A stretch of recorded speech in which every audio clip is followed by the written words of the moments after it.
Woods, especially since it's Sondheim and he was kind of like weird, it's got a lot of like things that you don't typically see in like a normal show. So the Into the Woods focuses on like a couple of stories, and it's like Cinderella, Jack from Jack and the Beanstalk, the witch, the baker and his wife.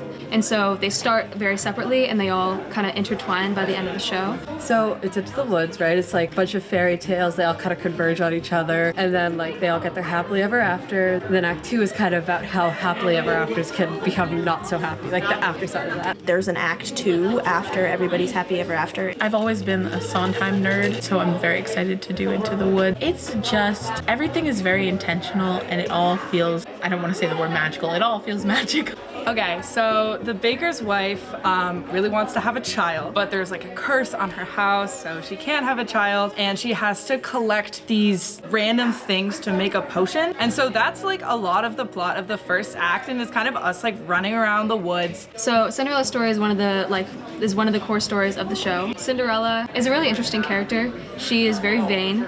All she really wants to do is just to go to this festival. She wants to go to the party. Obviously, if you know the fairy tale, she's stuck at home and can't do that. She finds her fairy godmother and ends up going into the woods, and lots of stuff happens. I'm not going to spoil it.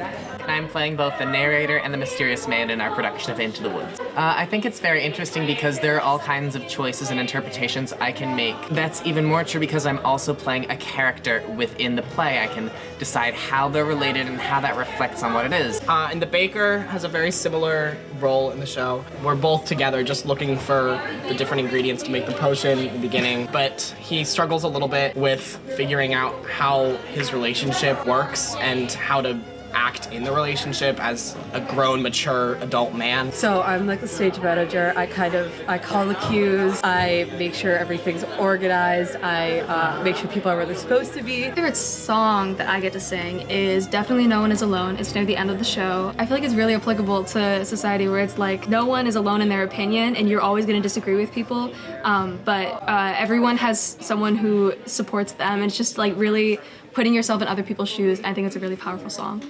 Agony.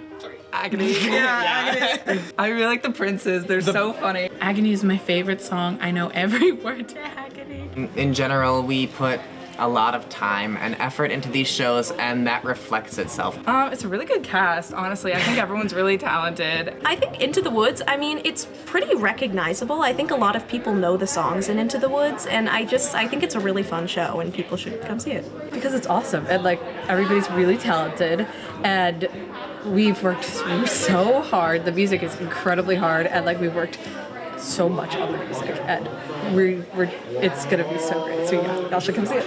I hope to see you in the audience in a few months.